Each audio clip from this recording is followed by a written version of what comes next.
Hi all, welcome back to Sunshine City Show. Today I want to discuss with you media and the impact it has on our society and everything we do.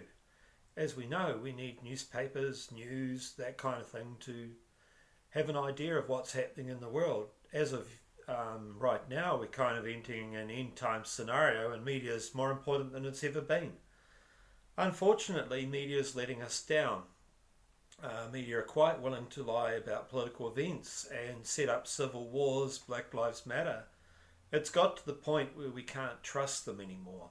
This is not taking into account of what's influencing media, such as their license, Project and Operation Mockingbird, which is an intelligence program. We're not talking about that today. We talked about that in previous videos, and you can go back to those videos if you need that information. Today I want to talk about what they are lying about to us today. And the other lie was the big one for us would have been the COVID virus, which has influenced our lives, which has influenced air travel, our jobs, and our livelihoods.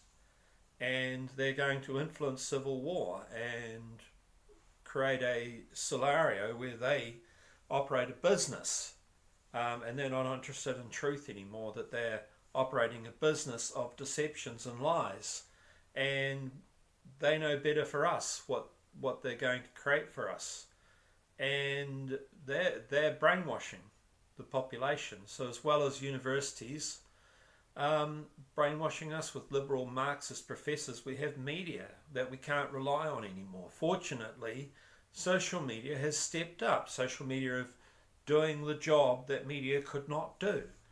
Unfortunately, even in social media circles, their reputation of each vlogger is put into question. You look up a certain topic and you'll see different sides of an equation on media, and other topics like China and that kind of thing. You'll see deceptions upon deceptions, and as we know, the media lied, but we did pay for our media from China. No one was in there in Wuhan. No one was in there measuring the lockdown, and there were Chinese students getting that information out to us, and it was leaking out, and all that information was lying. Chinese falling over on the streets, and we haven't seen that in the 6 months that the West has had the virus. We have not seen people falling over in the streets all over the place from the virus, being struck down, dying in a young age. We haven't seen those things. So a lot of that was communist propaganda.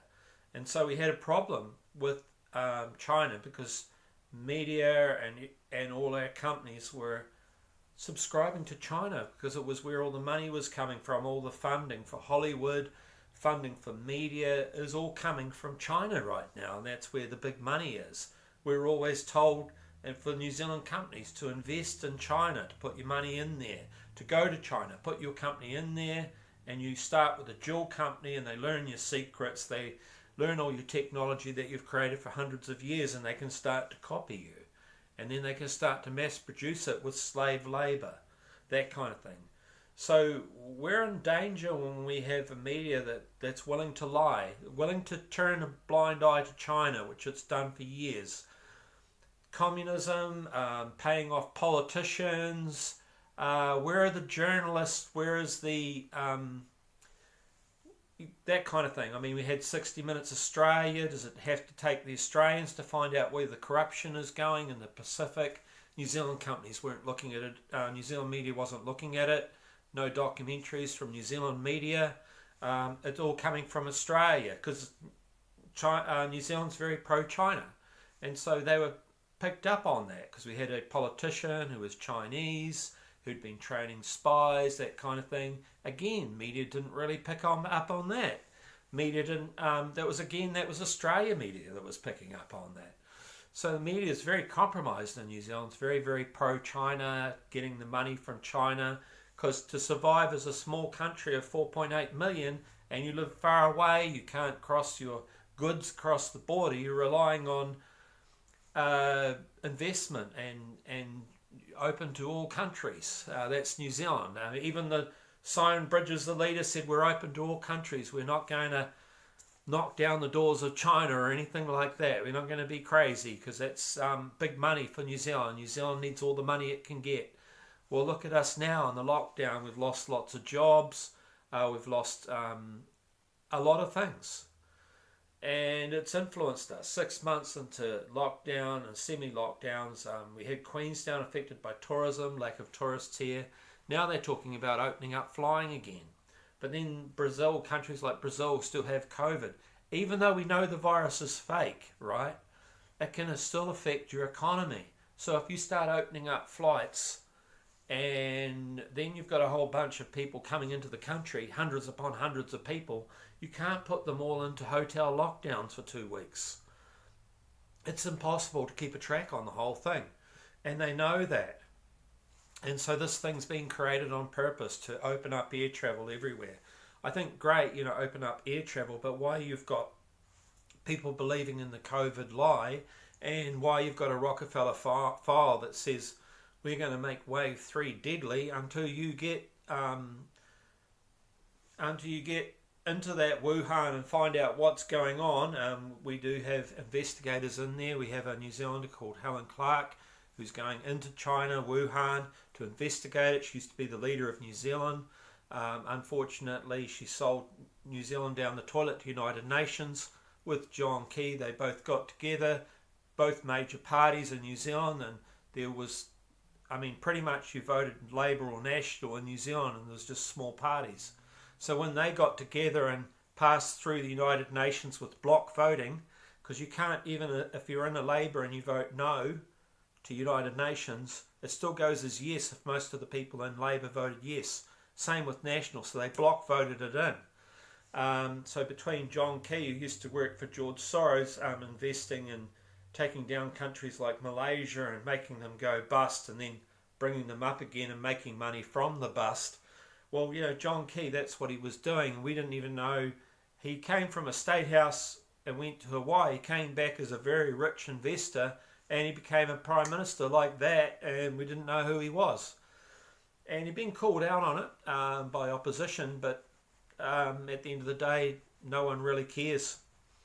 And so both parties, Labour and National, Labour was meant to represent the poor, National was meant to represent the Conservatives, got together and gave our country to United Nations.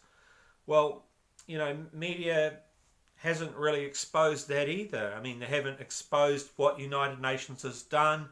They haven't exposed any of this history that I'm telling you right now. Nobody knows about it. They only remember it. Remember what's happened because it hasn't been written down or put on so only social media can do that. And a lot of people have forgotten. A lot of people have forgotten how we became part of the United Nations when that happened. We were our own country at one point. We didn't have to answer to anybody. Now it's like you can govern this country. We have leaders, literally leaders standing down everywhere. John Key stood down. Then Bill English stood down. Simon Bridges kind of gave the game over. But these guys are just standing down. It was very suspicious. Trump gets in. John Key steps down 2 weeks after. He was very anti-Trump. He was very pro-Obama. Obama was for New World Order, that kind of thing. So media is very New World Order. Media is under the control, as I was saying I wasn't going to do it, Operation Mockingbird, which is a CIA program. And media are deceptive right now. We can't trust them. They've lied about the COVID. They've destroyed our economy. They've destroyed the world economy. They've destroyed our dollar, crushing capitalism. And media are all involved in this. And we just can't trust them with this flood thing that's happening in Wuhan, where the flood's coming down the Yangtze River. It's coming down there, and they're opening up the banks and setting the villages and fields and floods. There's a possibility that Wuhan could be flooded. And then you've got that level 4 lab. And that level 4 lab is, obviously it's not the market, and the world realised that under Trump, of course, and willing to do something about it. Actually, Australia started it, started the attack on Wuhan, and a lot of the countries followed. and even China got on board and attacking itself. That's just how crazy things are right now. So one thing I have to say to you is that social media is an alternative, but we have to be careful who we follow on social media. That your reputation is very important as a vlogger, that you stick to the news, you don't stick to the ratings. The ratings is you go left, you get ratings basically. But it also destroys your reputation in the truth movement if you're going to do that. And the truth movement is very important in this stage of the game and in times, so we can't afford vloggers just to lie. We can't afford that anymore. If you're going to attack the truth movement to get points and to get ratings, it's wrong, and you're going to get better ratings by doing it, because the algorithms of YouTube are tending towards the left. So everything, all your videos that trend are left ideas. So you generally can figure out what the truth is, because the truth is usually doesn't go viral, the truth. And that's what's happening right now, is YouTube and the platforms are also deceptive. They're allowing their ideas to trend, but they're not allowing truth to trend, and that's a problem.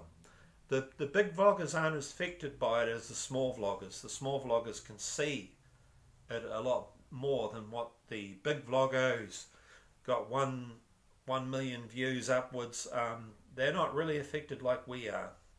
Anyway, thank you all. Thank you for subscribing, and we'll catch you. Ring the bell if you can. I'd love people to ring the bell and follow my ideas. Thank you.